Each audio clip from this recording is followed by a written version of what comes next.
Hello, my name's Mark Goodacre, and I'm sitting in the Fellows Garden at Exeter College and thinking about the synoptic problem, something that's fascinated me for the best part of probably 40 years or more. One of the most interesting elements in the synoptic problem is that you have a big bunch of tradition, a big bunch of material, which we call triple tradition, material that's in Matthew, Mark, and Luke. And this is one of the lovely things about the synoptic problem. So many of the categories are self explanatory. So, triple is in three Gospels, doesn't get much simpler than that.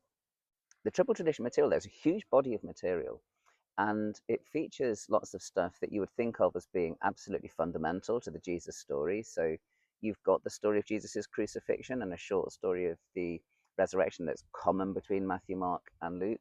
You have Jesus's trials before the Sanhedrin and before Pontius Pilate. But in the body of the triple tradition material as well, you have stories like the feeding of the 5,000. That's common to Matthew, Mark, and Luke. You have miracle stories like blind Bartimaeus, or like Jairus' daughter, the little girl that was raised from the dead at 12 years old, and the woman with a flow of blood for 12 years. All of these stories feature in the triple tradition.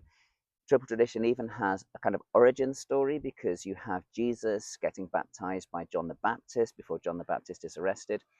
And this material makes up a huge amount of Matthew, Mark's, and Luke's gospel. And one of the most curious features about it is that it has a distinctly Markan profile.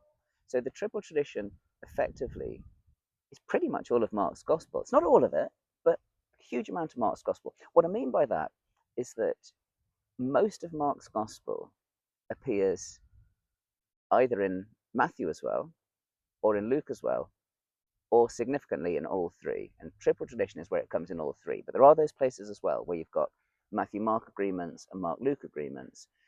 There's very little that is just unique to Mark.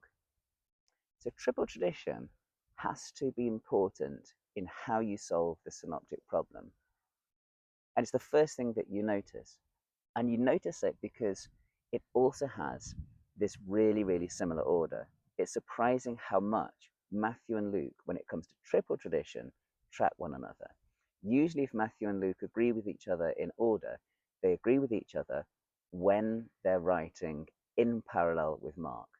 So, this is the fundamental issue in the synoptic problem, and it's one that has got a solution.